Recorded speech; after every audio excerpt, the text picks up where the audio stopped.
2023 lecture series with a highly anticipated presentation of Little Utopias, practical lessons from female and non-binary solo and small team game developers.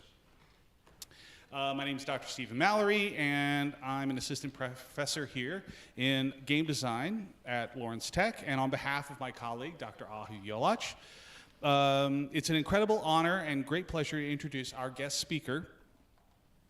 While Dr. Evans' research, perspective, and presentation is rooted in the digital game industry, this subject is something that nearly all of us, we can all find applicable in our particular creative design fields. As more and more studios place an emphasis on diversity, understanding the lived experiences of those designers directly impacted by these efforts and how that informs their presentation and process is critical.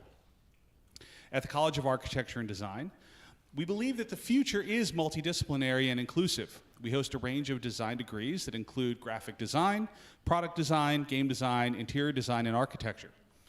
We track design future trends and emerging technologies and advancements in practice as a means of crafting educational approaches in these areas with an eye towards inclusion, diversity, and equity. Our design and technology lecture series allows us to engage in design discussions and offer broad perspectives on where we are headed.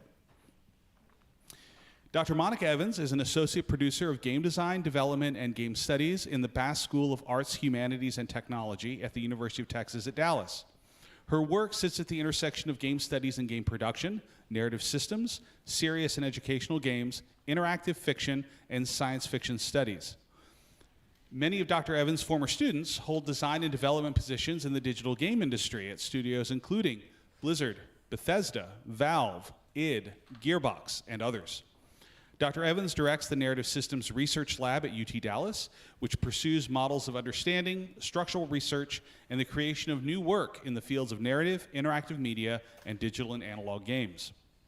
Some of Dr. Evans' most recent publications include You're the Library, Players as Custodians of Information in Other Waters and the Return of the Obra Dinn. Should my best prove insufficient, we will find another way. Time loop mechanics as expressions of hope in digital games. Science compels us to explode the sun towards a new taxonomy for science fiction video games. Video games make time travel real. No, really. From the Astounding Analog Companion, November 2021, and The Needle and the Wedge, Digital Games as Speculative Art. Before I hand the mic over to Dr. Evans, I'd like you to mark on your calendars for Thursday, November 21st, as Toshihiro Oki will be lecturing on the making of Sana's Toledo Museum of Art Glass Pavilion. You can sign up online or by using the flyers that should be present and scattered around the auditorium, as well as through the COAD lecture page. And now I'm very excited to introduce today's speaker of our Fall 2023 Design and Technology Lecture Series, Monica Evans. Now, finally, before I let you begin, my apologies, at the end of Dr. Evans' lecture, we will take questions from the room as well as from our live stream. So we'll determine the mechanics of that. I'm sure it's just to raise your hand, and I'm going to run around through the building handing you the mic so you can ask your question. All right? So everyone, please join me in welcoming Dr. Monica Evans.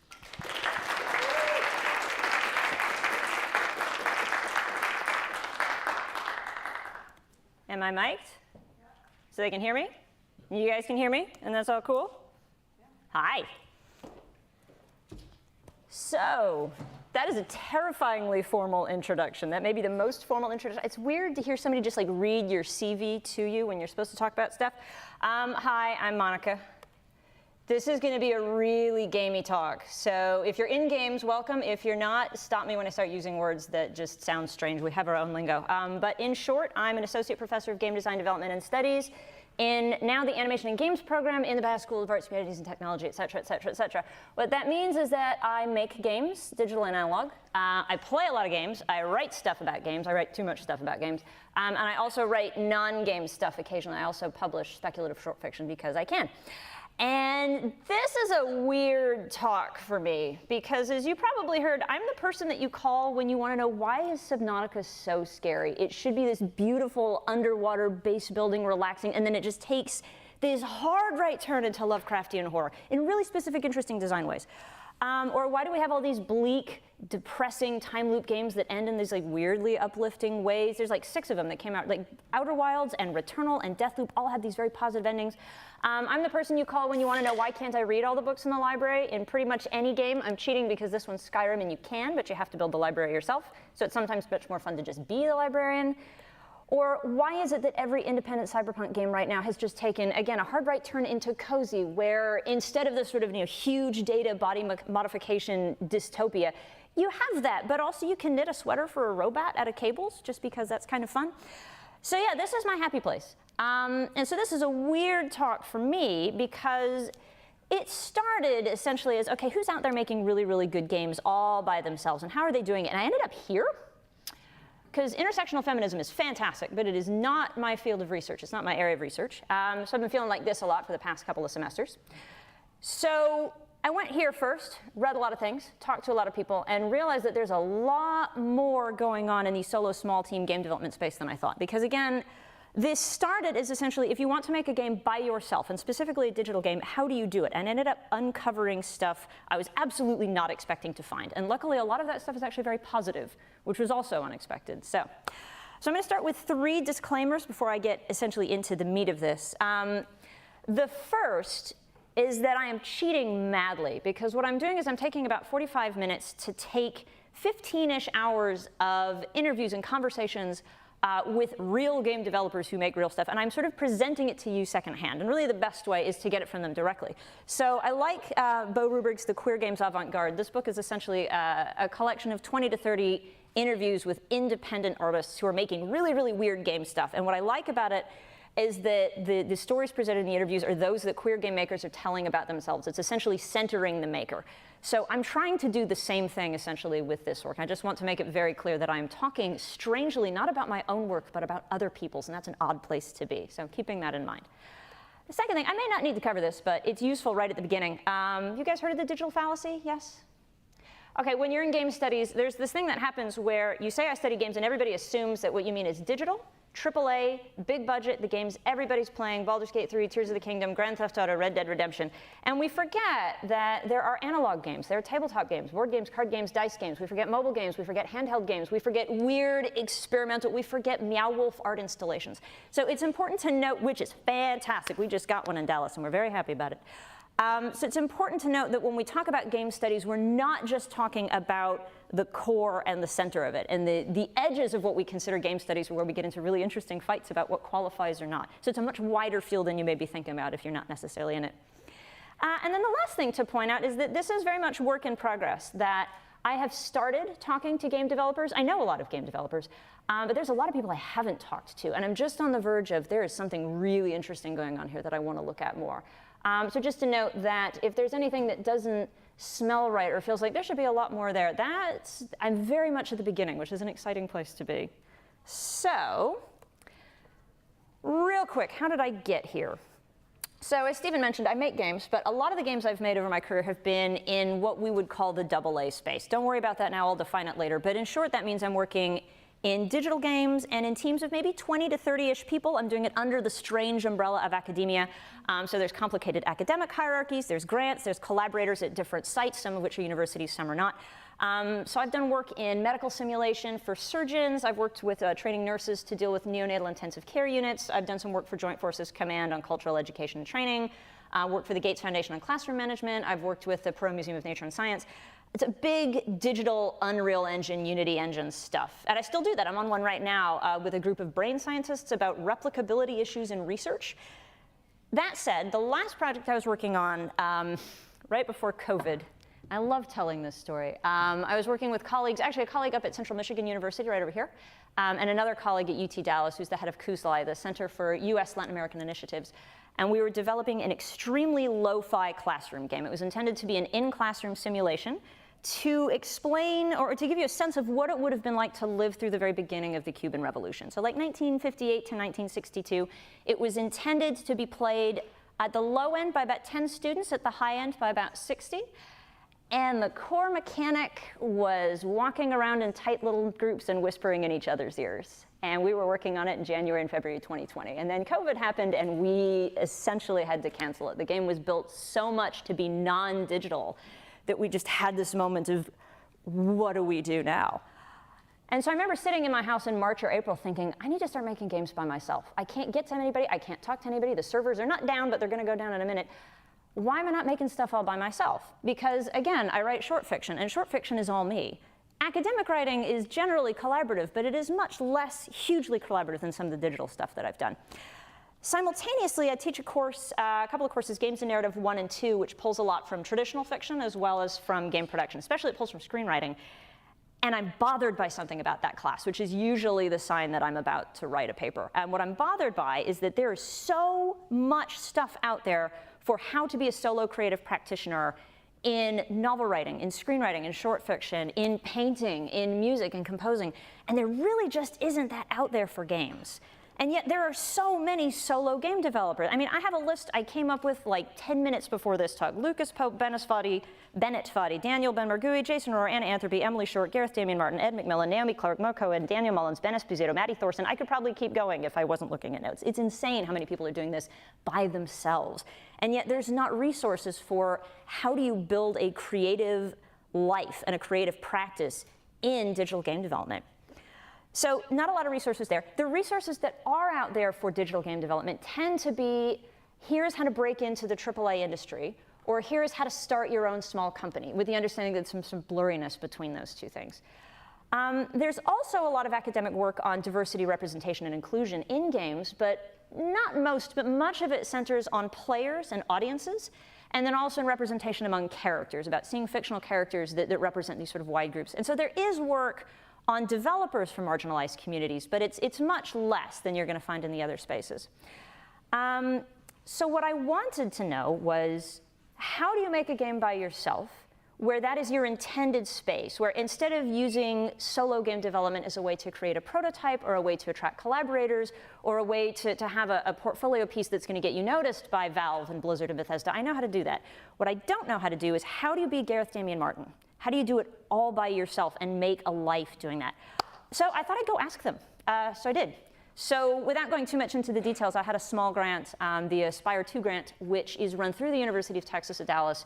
It's about mentorship for women in STEM fields. And I said, hey, does computer science count? They said, yeah. And I said, does game development count? And they went, yeah. So I went and used that to talk to essentially as many people as I could. And that's a project that is now ongoing. I liked the beginning of it enough that I think I'm going to continue it this spring. So I was looking for people who are doing this right now, people who are successful practitioners. And I found something that I wasn't actually looking for when I did this, which is I was looking for practically just how do you make a game. And then I realized, not necessarily by virtue of the fact that I was talking to people who are women and non-binary, but also people of color, also people who are queer, also people who have invisible disabilities, also people who are neurodivergent, and that all of that intersectionality came to the forefront almost immediately. So I'll get to that in a minute. We all good so far? Everybody's fine? Right. Solo small team, what does that actually mean? It's pretty easy to tell at the edges. The Return of the Obra Dinn is entirely Lucas Pope. There's little teeny tiny things that they didn't do, but generally this is a game made by one person. Anybody played it? Yeah, you don't count. I brought the Steam Deck. We could actually do that if we need to. It is fantastic. So, one person. Untitled Goose Game, anybody played it? Yes, press Y to honk, it's important. The core team for that's about 3 or 4, I think it's 4. It's a larger team now as it's expanded, but the core initial team was about 4 people. Same thing with Inscription. Inscription is Dan Mullins. It started as a game jam project, sacrifices will be made, and the released version of Inscription that you can play has more people. Yes, that is the right reaction to that game. You have finished it, yes? Yes. Anybody not played Inscription? It's a horror game. I cannot play this in front of my children. I did once, it was a huge... One of my favorite games I've ever played. The dagger is a really interesting moment. We should talk. Anyway, so this is the danger. You should never invite me to give a talk, because I will talk about Subnautica for 20 minutes. It's fantastic. Okay, so we know what these are, right? III, AA, and AAA. AAA we know. AAA is hundreds of people, 500 people, hundreds of millions of dollars in development resources and budget, usually an equal number in marketing. These are the games that are arguably too big to fail. I don't quite like that term because I've definitely seen some of them fail. If anybody was paying attention, I'm not going to name anything. I'm being recorded, but we have seen these things, right? But Baldur's Gate 3, Tears of the Kingdom, Red Dead Redemption, Ghost of Tsushima, God of War Ragnarok, Horizon Zero Dawn, Horizon Forbidden West, yes. Giant, huge, massive games. I actually find Tears of the Kingdom very refreshing to play because it is a game I could not have made myself. I do not have 6 years and 500 people and 35 years of Zelda history to make it. So. But then you have games like these, like Hades or Subnautica. I've talked so much about Subnautica, I should have made that Hollow Knight or Outer Wilds or Spiritfarer. So these are games that have a similar level of polish and professionalism, but are made with much smaller teams. So, and these are not hard and fast terms. We're not good with definitions in game studies. We generally argue about everything. But in general, a AA game, you can say that on the low end, you're looking at a team of maybe 20 to 30 developers. On the high end, maybe about 75. We're still talking the millions of dollars, but it's not hundreds of millions. They're smaller budgets, smaller games, smaller in scope. And then you get down to things like this, which is Shovel Knight. So Yacht Club Games has, I think, 19 members right now. Cuphead, I actually don't know off the top of my head. But again, these are smaller games, smaller in scope, smaller teams. But it gets messy because Shovel Knight started as a team of 4.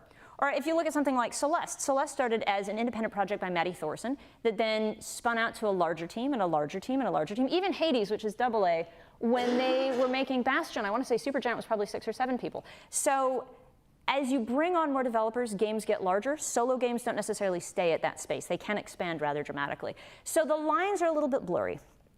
So for me, for the purposes of this project, this is essentially how I'm defining it. I'm looking at games that are intended to be made by 1 person or by somewhat arbitrarily under 4, and I'll talk about why that's arbitrary in a minute. But also games that are really intended to stay at that scale, that are not intended as prototypes for much larger, more expansive projects, not generally. So solo means that 90% or more of the development work was done by 1 person. You're going to see exceptions somewhat often in terms of music and sound design, in terms of voice work, in terms of additional programming or art assets. That's Lucas Pope. That's generally where Ed McMillan is with Super Meat Boy. Small team right now I'm calling 4 or fewer developers, partially because 4 is the number that came up a lot when I was looking at these very small games, 3 or 4. I seem to see that team size quite a bit. But part of it, I have a former student, Dan Hurd, who did actually really interesting research on this, I want to say about 10 years ago now, maybe 15 even, where he was looking at what point do you hire a project manager? When do you need to bring in somebody who's not specifically a developer, but whose job is to wrangle developers? And the number was 5. So for me, 4 and under, I think, is the right place to look for games that are intended to stay very, very small. But again, this gets very, very blurry as games get larger and more polished. So. And again, polished is an unusual word because some small games are extremely polished. Oberdin is extremely polished, even with 1 person. Some games, I would argue, are deliberately unpolished. If you look, for example, at the art style of Vampire Survivors, it is intended to have this very cut and paste interpixel feel. So, right, so who did I talk to? So I talked to Gareth Damian Martin, who is essentially a totally solo game developer. They're known for In Other Waters and Citizen Sleeper. Citizen Sleeper 2 is also coming out, which is very exciting. I talked to Claire Morwood and Shella Ramanan, who are a 2-person team behind Before I Forget. Has anybody played it? This one's a little more unusual. You have! That's fantastic.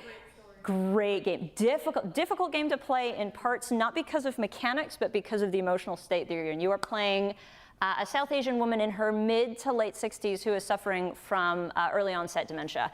And your job initially is simply to navigate your house, which one of the things I talk about when I teach design is that games are very good at putting you in other people's shoes. Those are very difficult shoes to be in. That's a very compassionate game. Then I talked to Ren Breyer, who's the creative director on Unpacking out of Witchbeam Studios. That is a 3-man team, a 3-man studio, 3-person studio.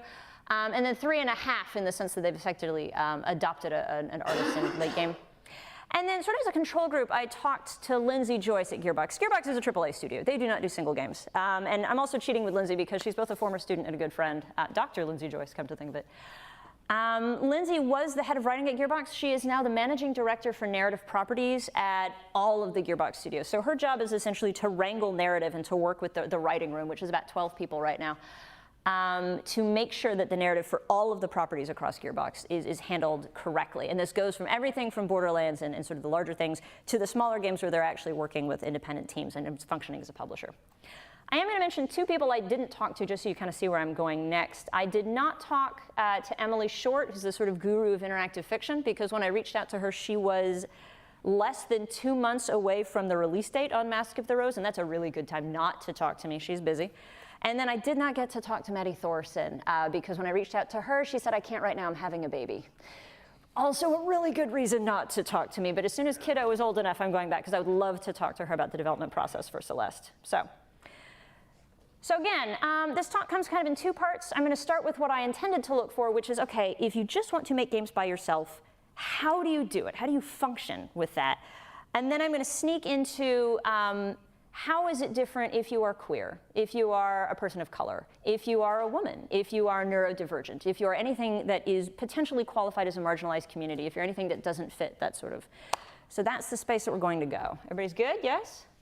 All right. I'm used to teaching. It's strange not to have you guys talk back to me, so bear with me. Right. I come out of science fiction studies. We know who Robert Heinlein is, right? Yeah, Robert Heinlein, fantastic science fiction writer. Everybody go read The Moon is a Harsh Mistress and Starship Troopers, and definitely All You Zombies. In short, in 1947, he wrote, I think it was a journal article about something entirely different. And at the end of it, he said, okay, so I get asked this question by mail a lot. I would really like to know how to become a real successful science fiction writer. Please tell me, Mr. Heinlein, how to do that. And he said, okay, I'm going to give away the farm. I will tell you the secret keys to the castle. This is exactly how to do it. And I feel safe giving away this because less than 1 in 100 people is ever going to be able to do it. And Heinlein's rules have now been around for long enough that we talk about them in traditional fiction quite a bit. And they are, very simply, you must write, and everybody goes, yeah, of course, obvious. You must finish what you write, and everybody goes, oh, no, that's the part where it starts to get difficult.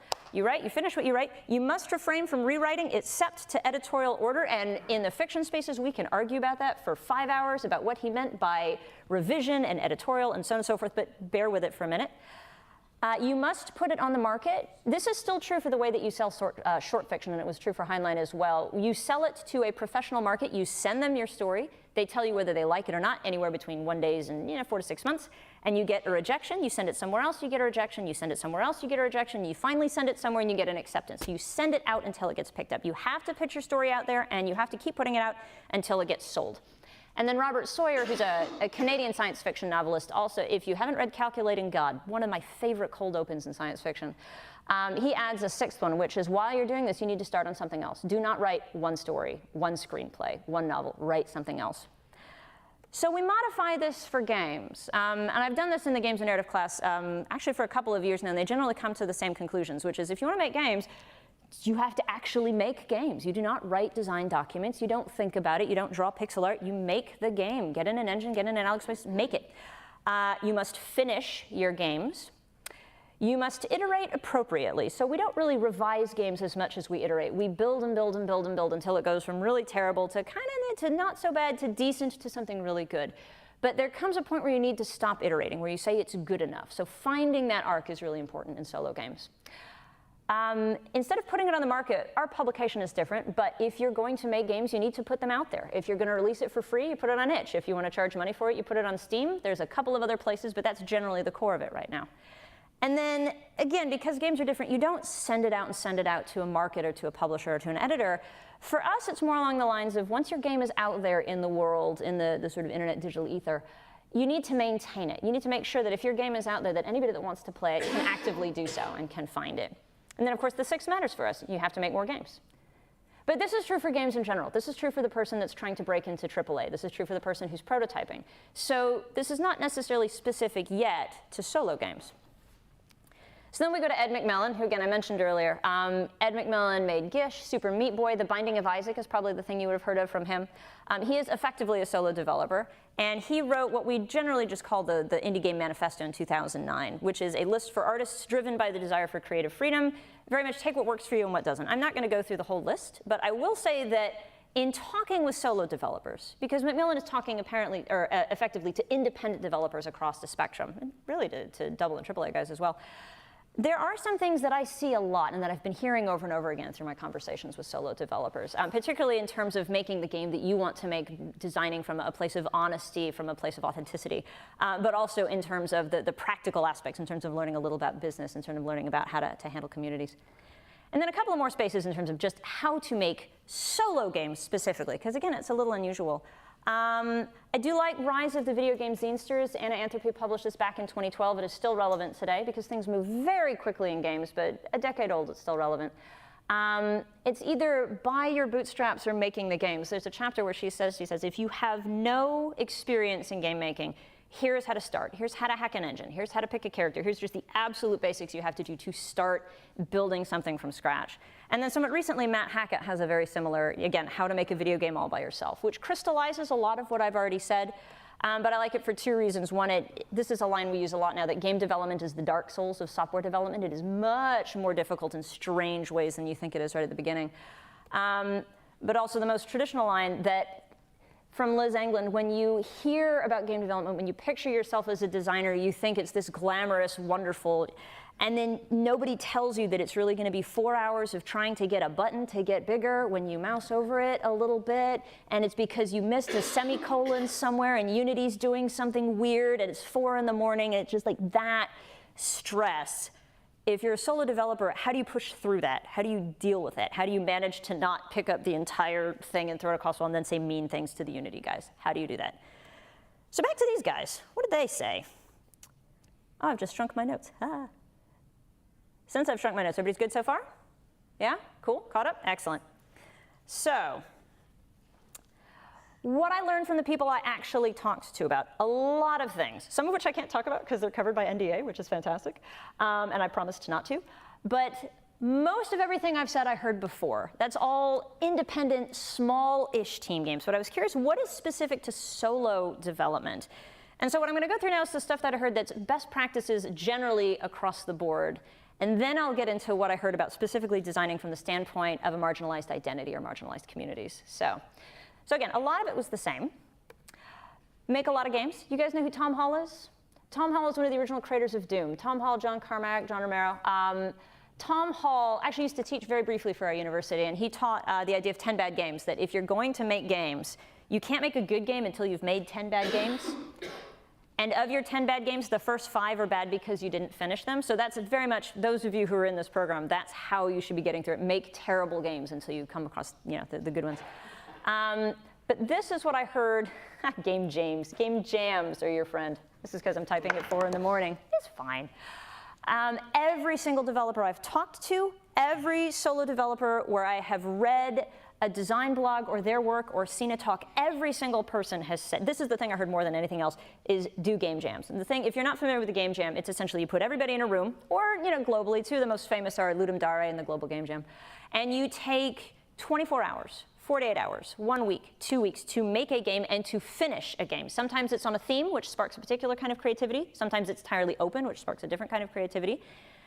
Everybody said game jams are the thing that gets you started, partially because it forces you to finish, partially because it helps you in that process of winnowing down good and workable ideas into great ones, but also great ones that are actually playable. It takes it from the sort of nebulous, wouldn't this be interesting, or I've built this mechanic, or I've prototyped this art style, into something that's actually complete and playable. And finishing is hard, and learning how to finish a game, I think, is actually more difficult than just about anything else. So game jams, absolutely. I'll mention briefly, of the people that I talked to and of the games I'm mentioning, the vast majority of them started as game jam projects. In Other Waters absolutely did. Inscription absolutely did. Number 3, be organized. I can't put enough sparkly stars around this one. And in terms of the things that I cannot tell you, I have seen Excel spreadsheets with like 27 different colors on them. The way that someone who is a solo game designer is organizing and managing their time on a daily basis, on a weekly basis. There's a line by Jason Schreier, who's essentially a, what is the word I'm looking for? Not developer, help. Close. He's a games journalist. He's essentially a games journalist. Where at the beginning of, I think it's Blood, Sweat, and Pixels, somebody says along the lines, it's a miracle that this game ever got made. And the response is, it's a miracle any game ever gets made. And those are games with hundreds of people, 20 people, 57 people. If you're working by yourself, it's entirely you. So essentially being as organized as possible is going to keep you on track to actually finish the thing. When we talk about the pitfalls of solo game design, one of the things we talk about is the 3 Ps, which is procrastination, perfectionism, and pixel art. Procrastination we get, you have to work around that. Perfectionism, you have to learn to stop iterating. But pixel art is the one that trips up the most of my students. And pixel art is a shorthand for doing the fun stuff, but not the hard stuff. And so jumping back to a game jam, there comes a point, if you have to finish it in 48 hours, that you have to stop making beautiful pixel art, because that's fun, and you have to get your character controller to function, and you have to get your level selector to function. So again, the organization keeps you on track, not just to get it done in time, but to focus on the right stuff and to focus on the meat of the game, not all of the sort of extraneous. present everywhere you can, and social media being important. So the thing about solo and small team games, obviously the scale is going to be much smaller. It's going to be much different. But if nobody plays it, it doesn't matter. And there is a glut of games. There's a glut of software out there right now. So here I talked with Chella and Claire about how many places they took before I forget. And they said, you know, we started this as a labor of love. It was just kind of a fun thing for us to do. And they mentioned they took it like to a conference that was down the street from one of their houses. And they said that the process of taking it to all of these places, it gave us the kind of feedback and the kind of community interest that we wanted, and it helped us sort of keep the game going in the right direction. But it's also one of the things that got us to be one of the most anticipated games of, I think, 2019, that if no one sees it, and even if it's in development, you should be out there showing it. Simultaneously, and this is the one where a lot of my students really get their hackles up, and I get mine up as well, social media is critically important. Again, in terms of building an audience, in terms of getting feedback. Gareth, Damian Martin's point on this particularly, they did a Kickstarter for In Other Waters, and their point is if you're going to do a Kickstarter, and I wouldn't necessarily say now because the times are different and this changes drastically, so knowing the landscape is really very critically important. A 1-month Kickstarter is actually 3 months. It's a month of prep, a month of running it, and then a month of detox of having to deal with that. So the danger with both of these, with presenting it with social media, is that neither of these things are development, that these are things that you need to take time for, these are things that are important, but also they can turn very quickly into pixel art in terms of I am promoting my game and talking about my game and posting on my development blog and posting on my thoughts about my game and sort of curating Twitter/X about my game. And none of that is actually making my game. So again, the organizational balance there. Publishers are optional, not expected. If you are a solo game developer, whether or not to work with a publisher is an important discussion to have essentially with yourself or in a small team with your collaborators, whoever they are. There are a number of publishers that I would say specialize in solo and small team games, or at least in indie games that have that sort of smaller feel. So Annapurna comes to mind, Fellow Traveler comes to mind, Devolver, Humble Games.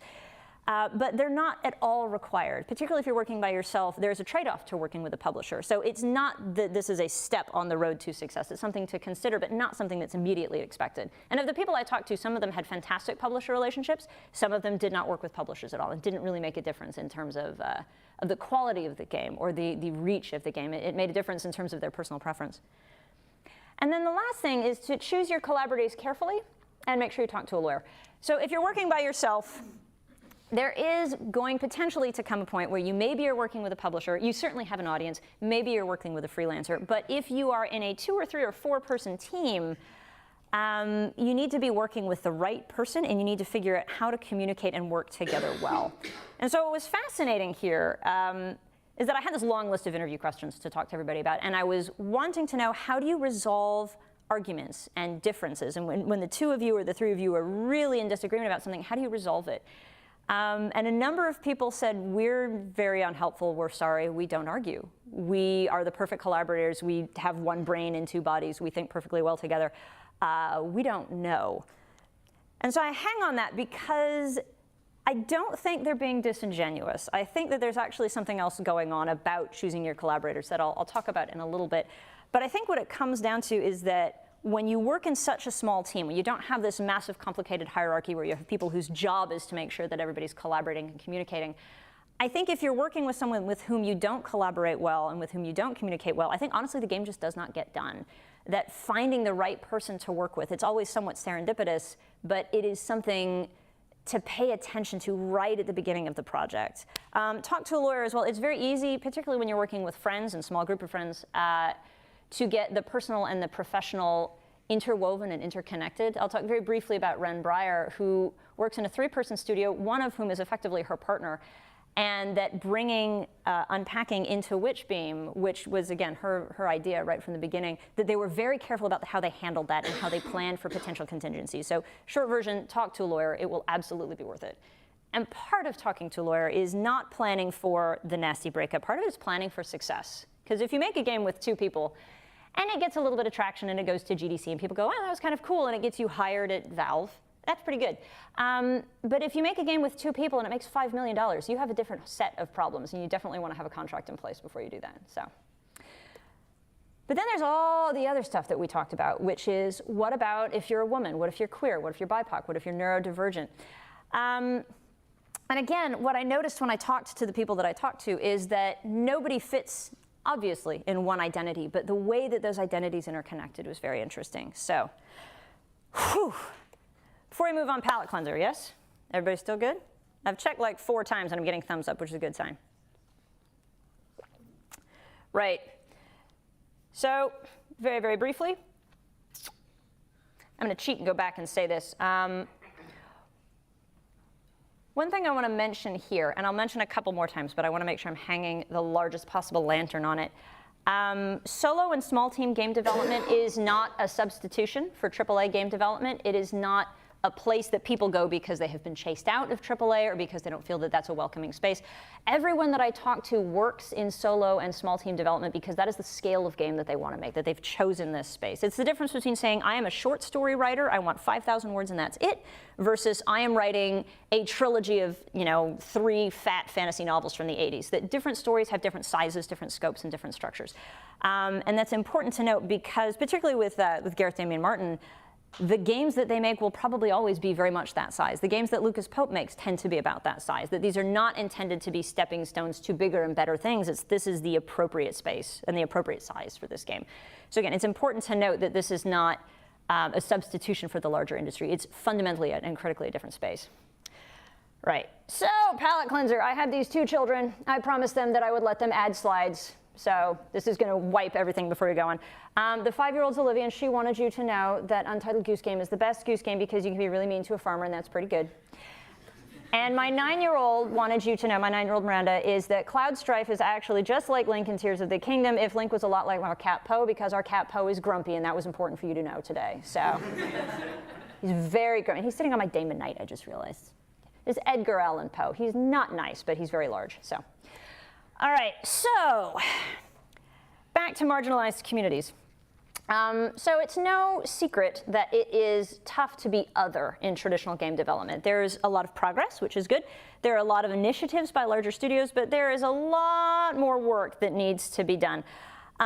Just because things are better than they were in the 80s does not mean that they are necessarily good or that they are good enough. And so one of the things that gets brought up quite a bit, I've heard it referred to as the everybody can make games movement, which is the sense that if you don't like the way that characters are represented or you don't like the diversity in the AAA industry, instead of complaining about it, go and make your own game, because everybody can make games. And right now, to be honest, that's somewhat true. Games development is much more accessible than it was. It's much more open than it was. Any person right now can download Unity or download Unreal and start building their game.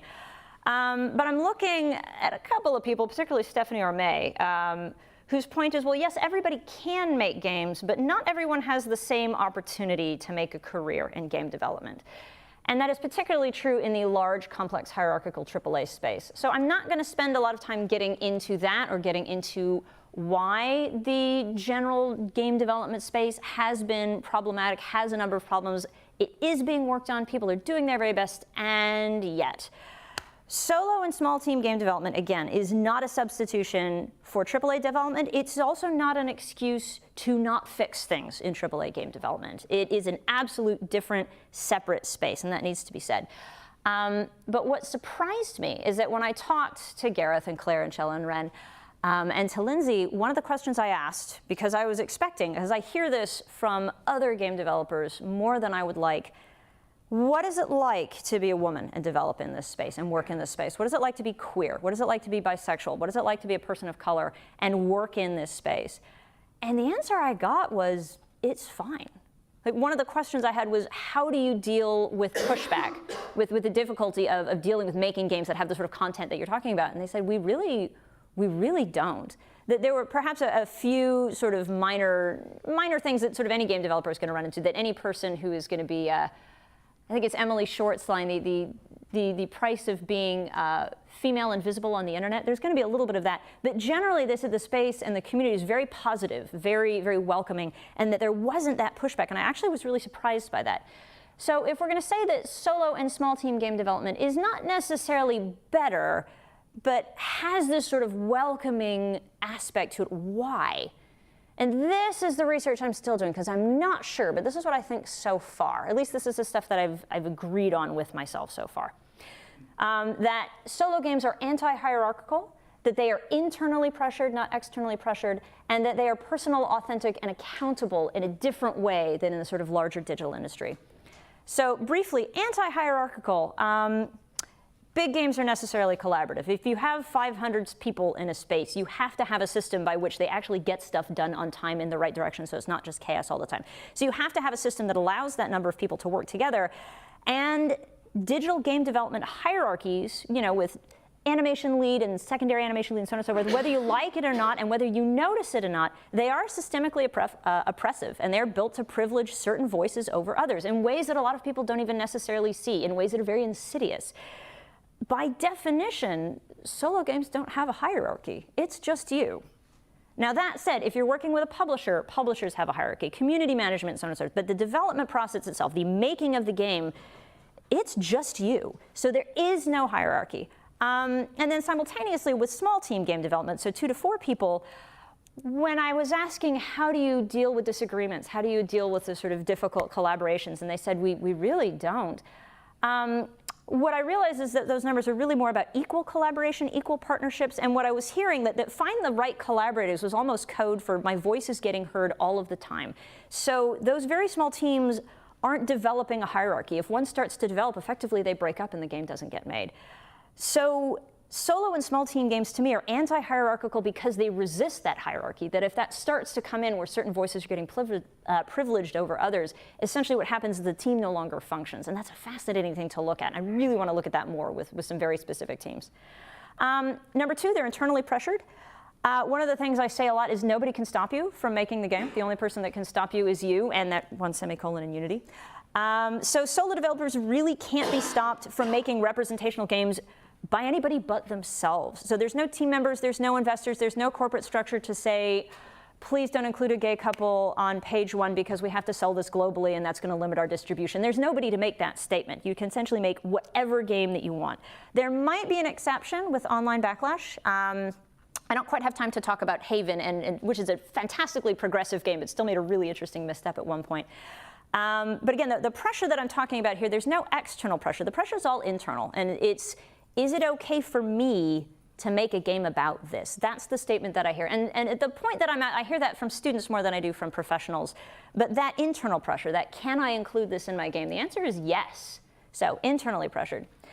And then the last is that solo games are personal, authentic, and have accountability. The phrase nothing about us without us is easier with one developer who is actually a member of that community than, say, a hierarchical team of 500.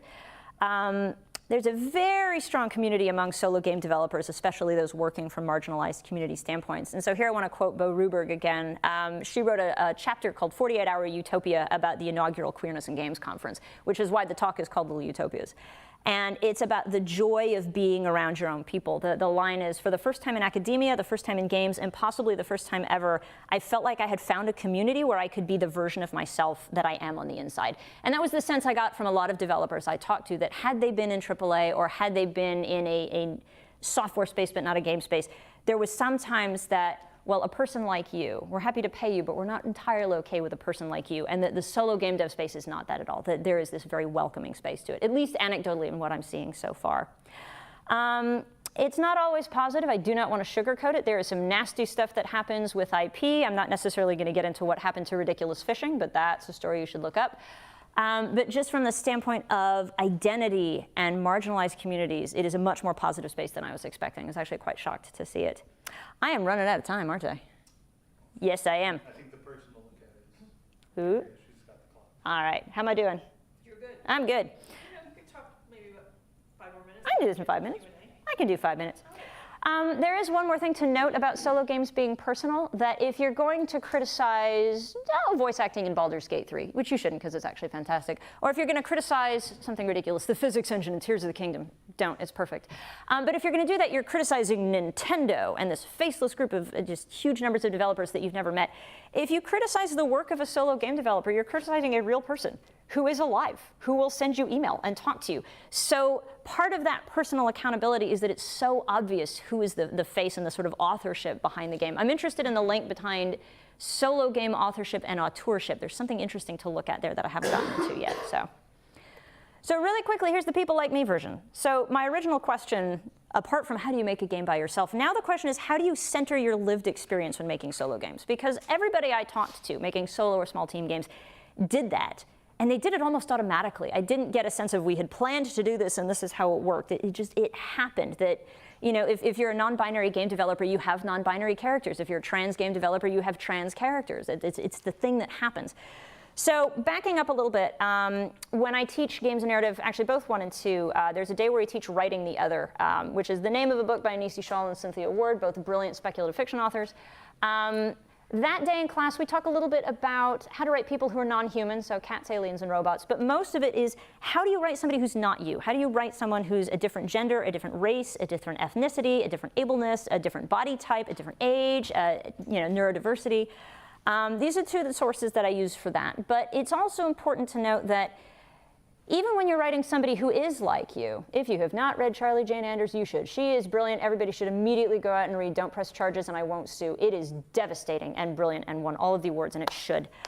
She is a trans woman. She's been out for, I want to say, ballpark about 20 years. And she writes, even when I've written white trans characters, I've made a huge effort to show those stories to other trans people, just to make sure I'm not inadvertently reproducing hurtful stereotypes or ideas from my own community. And I actually saw that in some of the work of sort of the avant-garde queer game developers. Mo Cohen mentions a bit like that, that even if you're writing someone who is you, there is work to be done because you yourself are not the community. Your identity is separate from the community. So people like me, just do it. Don't tell yourself I can't make a game about this. I don't even need to say this, but sometimes it needs to be said because even the person who's like, oh yes, of course, I'm totally comfortable. Is it okay to make a game about suicidal ideation that's funny? Yes. If that's the game you want to make, yes. But if you're going to do it right and do it well. So don't self-censor much. Don't self-censor at the beginning. Get everything that feels right and true and messy out on the page, in the engine, whatever it is you're developing in, on paper. Get that out and then fix it in iteration. Show the ugly stuff, but don't forget the beautiful stuff. You don't want to necessarily sugarcoat. You don't want to paint everything as lovely. But I think it's also very easy when you're making a game that feels very personal and about something that's difficult, let's say, because I did just mention suicidal ideation. I have a student right now who has made a game about trans joy, partially because she is trans herself, and she's frustrated by the number of games that have characters who are trans who are there to suffer, or the trans struggle, or how difficult it is to be trans. And she's like, I love myself. And there's a joy in this, and there's a joy in coming out and in telling everybody who I actually am. And so her senior capstone project is essentially a game about trans joy, about the beautiful aspect of that. Do your research. I have not, and I do not have time right this second to talk about how to do the research into this. The shorthand is go read Appropriate Cultural Appropriation by Shawl and Ward. You do your research even for your own groups, and especially for a group that you're not a part of. I talked quite a bit to Chella and Claire, neither of whom is in their 60s or suffering from early onset Alzheimer's or is South Asian. How did you write that character, and how did you write that character respectfully and authentically? And then at the last, please yourself, not everybody else. Make the games you want to play. And it really comes down to, again, nobody can stop you. Sometimes it's going to feel a little bit more like this, where you have the game you want to make, and half of this is Unity, and half of this is your internal clock saying, oh, maybe you shouldn't. You should. You absolutely should make the game about that, about you, about people like you. So, in the sense that I'm running out of time, yes, I'm going to go talk to more people. I'm going to see if I can get clearer, specific answers on, are there best practices for how to center a lived experience? Because just like at the beginning of this project, there's a lot of resources in non-game spaces and not a lot of resources from game developers. So I just need to go and talk to people. But that is essentially where I am right now, and I'm happy to answer questions about the stuff I didn't talk about. Thank you very much.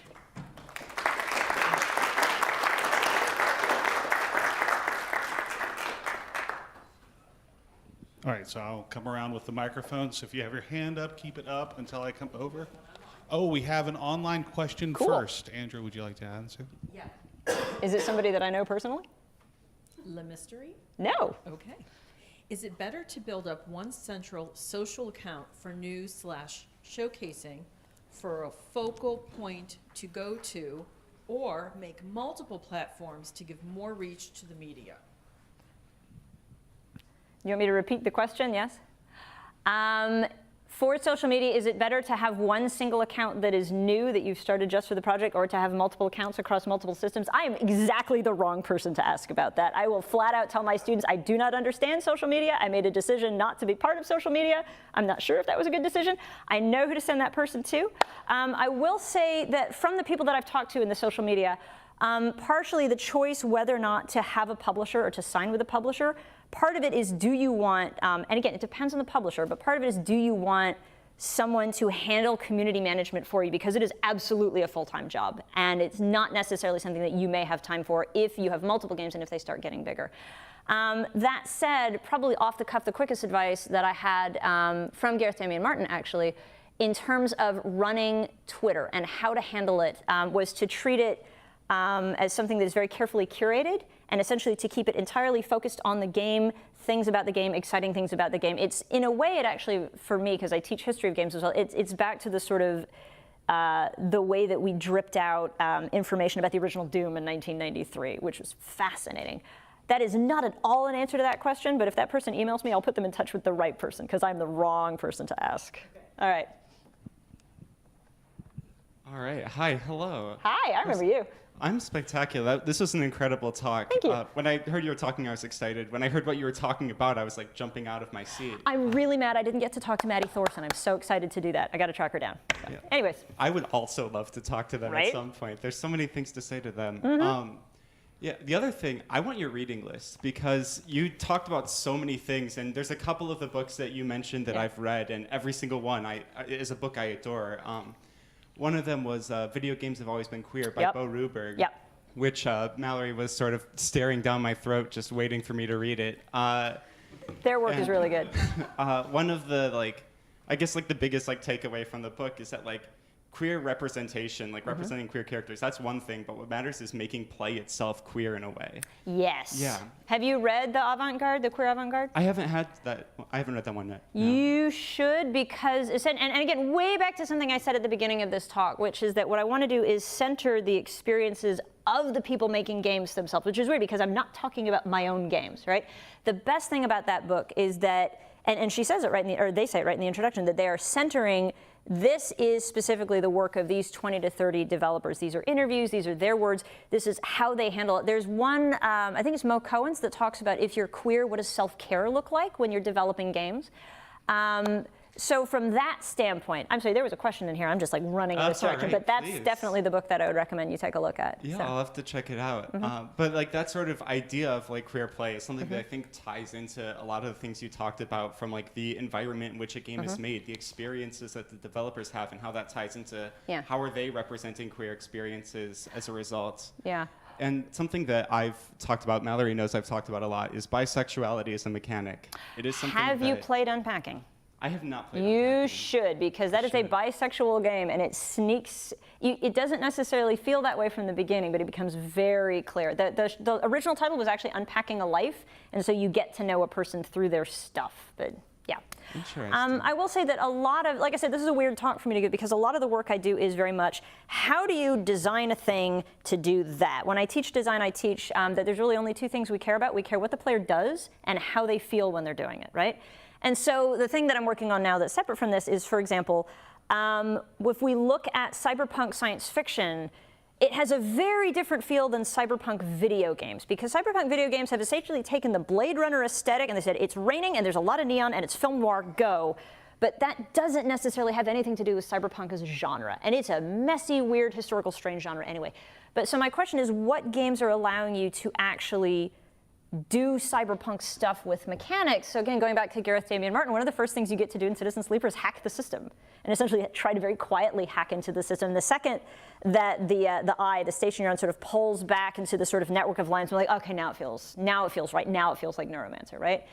I am more than qualified to do that for cyberpunk. I'm not qualified to do it for queerness. And I don't know that any single person is, because it's big and messy and individualized, and it's one of the things that C.J. Anders talks about. She's like, I don't have an easy answer for this. I never will. We never are going to have that. But centering that lived experience through mechanics, not just through aesthetics, not just through atmosphere, but through what the player actually does. I think Anti-Anthropy has done it really well with Dysphoria. I want to see a lot more people doing it. I think Celeste does it really well in a really interestingly sneaky way. Yeah. So. And so when I was thinking about like bisexuality as a mechanic, where like you make sexuality like fluid in a way so that the player, regardless of like what gender they choose at the beginning of the game, they are able to have like a romantic relationship with every single character. And in a way that's like, it's inclusive because no matter who you are able to have this like romantic like relationship in the game. But at the same time, it also sorts of minimizes like actual like queer stories and queer narrative. Have you ever heard the term the magical bisexual world? What was it? The magical bisexual world? I don't believe I have. I'm going to get the game wrong. I'm being recorded, so I'll watch it later and be like, no, it was this. I want to say it's one of the Dragon Age games, the idea that you can choose a character of any gender, any sexual orientation, and also you can be a lizard person if you want. And that one version of the game, let's just do it hypothetically, that if you walk around and you can talk to all of these NPCs and some of them are romanceable, and the idea is that regardless of your gender, your orientation, your race, your character, you can romance anyone. And that seems like it's a really good idea. But really what it does is it sort of undermines the world, that it makes every single character that you come into contact with completely and totally attracted to you, no matter who you are. So that doesn't necessarily make them queer, that makes them puppets. Yeah. And so getting around that, and actually what we're seeing in modern games is that the non-player characters have very specific sexualities, and that they are not all homogenous, but they're intended to be much more characters than I'm saying. Does that make sense? Right, yeah, so I haven't heard the term, but that's the exact thing that I've been thinking about and writing about. And so I guess like the question that comes down to that is like, how do you like reconcile this where like the more inclusive option to the player is also minimizing the identity of people? Because like it becomes like this scary thing of like what you talked about, like your game ultimately like reinforcing like negative stereotypes or something. Yeah, I'm going to give you a short, unfair answer, and then we can talk a little bit later, which is one of the tricks with narrative. The holy grail for us is that players still want two things simultaneously. They want complete and total control of the story and to make every decision and to have it respond to them and react to them and go everywhere they want to go. And they want it to be Tolkien, Shakespeare, Don Quixote, Dead Space. They want it to be perfect, this sort of beautiful story. And so we can't have our cake and eat it too, because in the moment of play, we're not good writers. We're not necessarily going to get those beautifully constructed arcs if we give the player total control over the story.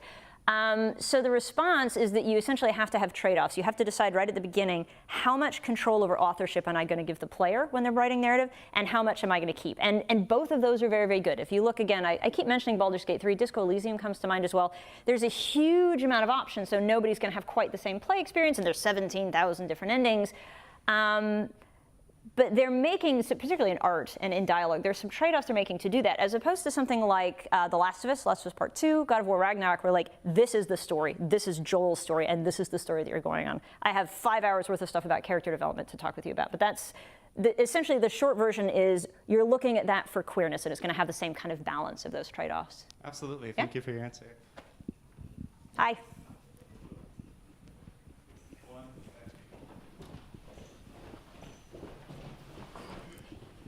You've actually played the game. That's amazing. Oh, it's the bathroom sequence is heartrending, and it's like 10 minutes in. It's so good. Hi. So you mentioned a lot about collaborating and more so communicating with a lot of these amazing developers. Yep. But I want to further information on one, how does one do a lot of these networking? You mentioned a bit about social media, but how does one what are the full array of options, or at least most of the options that developers can do to find collaborative partners for maybe future or even current projects, and how they can weed out people that could be potential collaborators? Because you can find people that want to make games, but you don't want to work a game about gender identity when someone who's one of those gender critical people. Super homophobic, Yep. Which is actually just a different one, but yes. And if the word phobic is in there, you're in trouble, yes. So you're actually asking, I think, about two different things, because there's somebody who's a close collaborator where this is your team of 2 or 3 or 4 or 10 or 20 people, and that's very different than working with a freelancer. So I have, and again, I don't know how much time I have, let's just say that with freelance, it's different in the sense that if you're hiring somebody to come in for 3 weeks and do your character portraits, or if you're purchasing somebody's music to use in your game, that may not be the best relationship. It can be an arm's length professional relationship, and that's fine. In terms of finding collaborators, are you in the games program here? Are you in the games program here? Yes. Who do you work with? Well, right now I'm actually working by myself. One of the great things about being able to do this in a university setting, which we could not do 20 years ago, is that there are like-minded people here. And you're going to very easily, I hope, see who's doing good work that's really different than yours, who is a fantastic 3D artist in Unreal but doesn't really feel like coding, but you happen to be a really great coder. Who are the people you want to hang out and work with? I have heard more than I was expecting, and it's also true in my own life as well. I'm married to another game development professor, and we've actually joked, like, he's the artist, I'm the coder. No. Yeah, we can flip it. Actually, we can go either way, but regardless, I know how to work with Tim because I know him really, really, really well. So it's that kind of serendipitous partnership that you're looking for. This is a come down and talk to me, and we can talk more specifically, but it's the sort of thing where you need to be keeping your eyes open, testing the waters, but also like looking for people and then actually reaching out to them personally. So if you're saying you're working by yourself right now, whatever your next project is, work with somebody else. Find a personal project to work with somebody else because it doesn't happen automatically. It takes work, and it's the sort of thing where you're not necessarily going to get it right the first time. I keep using the word serendipitous. I really do mean that. So that's a non-answer, but we can talk more specifically. Does that help? Oh, yeah. Yeah. I saw one more hand up back here.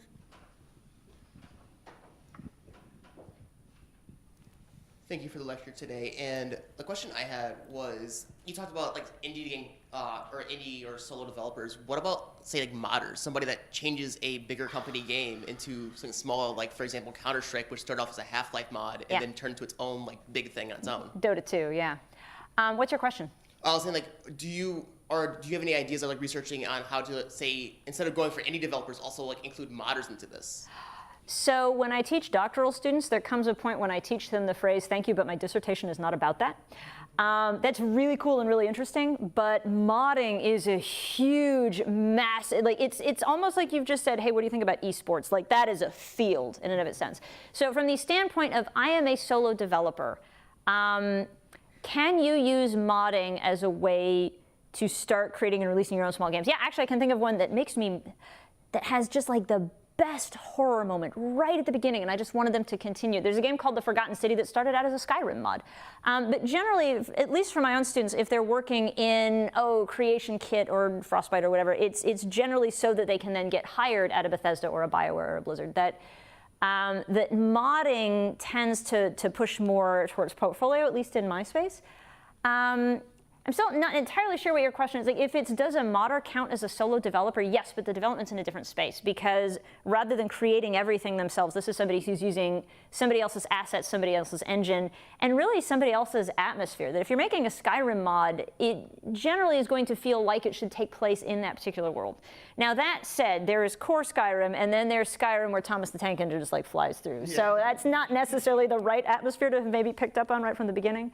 But yeah, modding is fascinating. And you didn't mention Gary's mod right at the beginning. I mean, it has a long tail and a long history all the way back to the 90s. So yeah, very cool. That's a totally different paper. All right.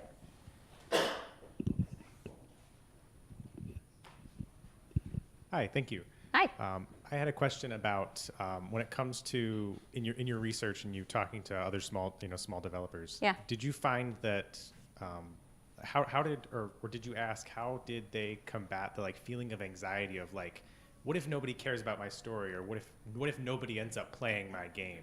Was that like a common thing that they all felt at some point and they overcame, or I always think about how many games weren't made or weren't played or didn't get big because of just it never gained traction. That's a good question.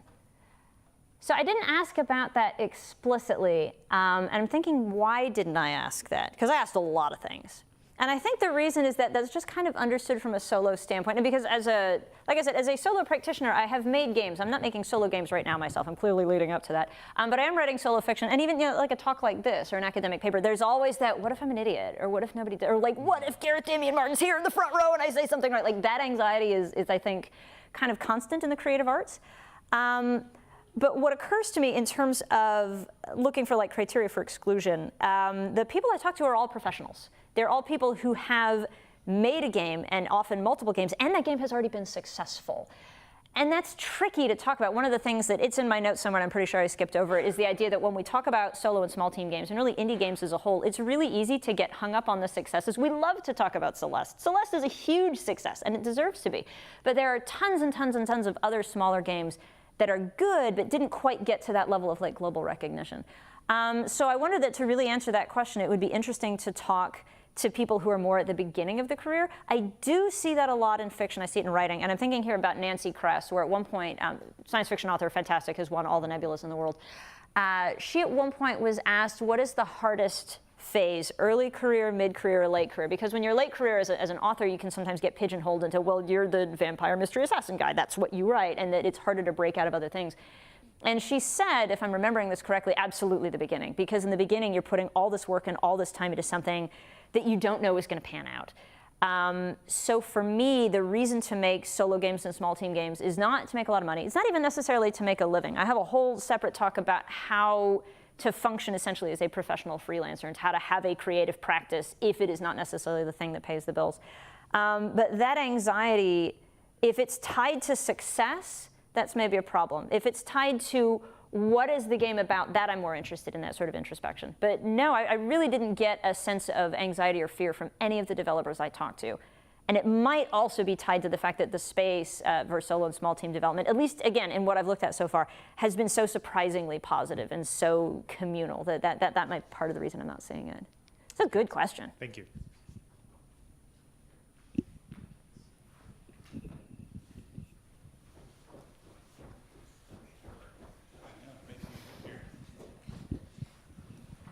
Thank you. This was an amazing lecture. Thank you. Hi, So Carl. many things related to games.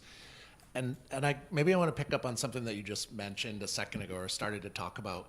I'm curious about, as a responsibility to like the game program and our students and in a STEM university where there's been a lot of discussion about careers versus other types of things, and our previous president used to say to parents that you come to school here, you won't have your kids living in your basement. And so I'm curious about and I come from a different field, architecture. I think you stand to make more money in a large firm. Yeah. But it might be more rewarding and different types of things in a very small firm. I'm curious about maybe career trajectories where a game student might end up versus, or is there anyone that does both? Like a day job in a big group and then slowly working on their independent project on their own, or like what the career trajectory is between those two different fields. So I'll say briefly, just to start at the beginning, one of the people I talked to in the solo small team game development is actually also hired at a AAA studio. And it was interesting to talk about how do you legally balance the work you do here, the work that says you're not allowed to work on this kind of work for, like, how do you actually manage all of that? So I'm going to put on my administrative hat for a minute. My apologies to those of you who are students, because I used to do some of this. For the program that I am in, the program when we began it, and it's been running for about 15-ish years now, 15 to 20, 2004, yeah. What we used to say is that we wanted our students in the games space to be able to do a couple of different things. We wanted them to be able to walk into the AAA industry, essentially break into it. We wanted them to be able to start their own games companies. And we wanted them to be able to go into academia and essentially do game studies if they wanted. And a little, we sort of flirted very briefly with games journalism, I think. Where I am now is that if you want to make solo games, I think you have to have a choice about freelance, that you're not necessarily looking to say, this is my portfolio, please hire me at Bethesda, please hire me at Blizzard. It's more about, these are the games I want to make. They might make money, they might not. If they do, cool, but how do I structure life so that I get to spend my time doing this? Sometimes that's a traditional gallery artist sort of a structure. Sometimes it's you do what I do, that the university you can sometimes say is the patronage system of the arts, that one of the reasons I'm in academia as opposed to in the industry is that I get creative control. I get to make my own cool stuff whenever I want.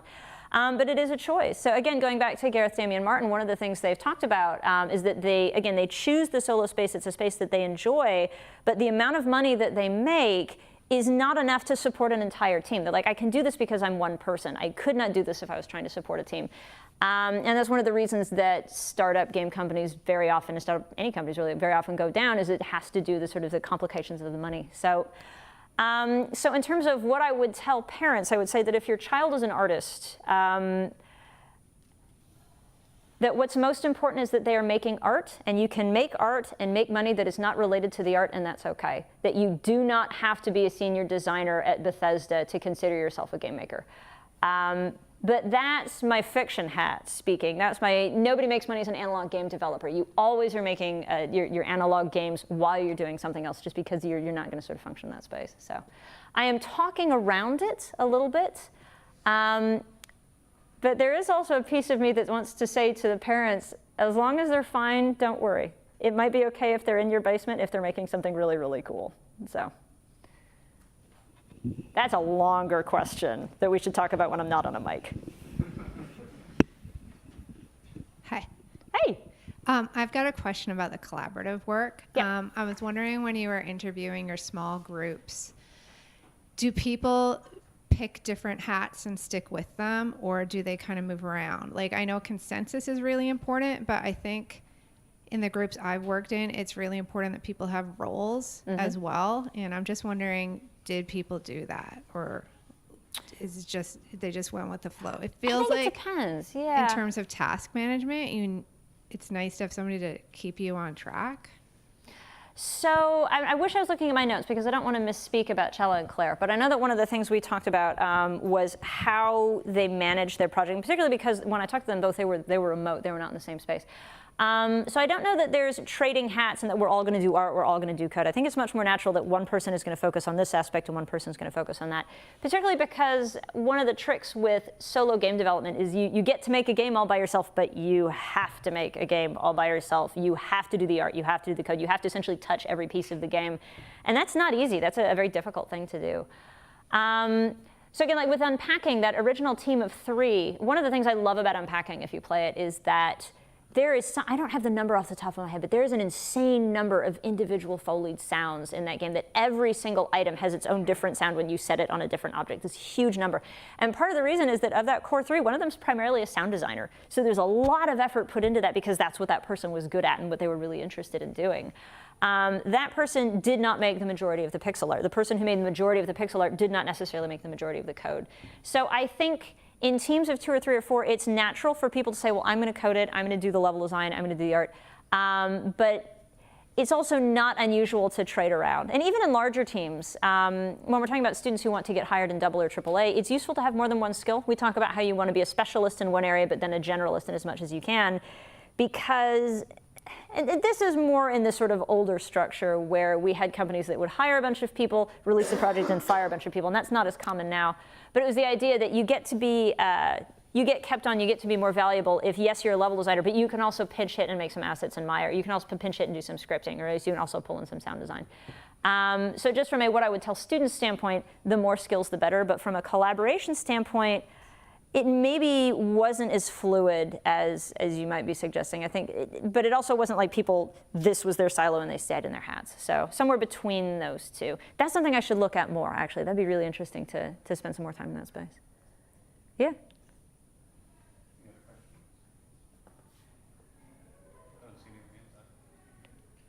No? Am I set free? Am I good? I think we're good. Thank you for coming today, everyone. Thank you for those that are online watching the stream.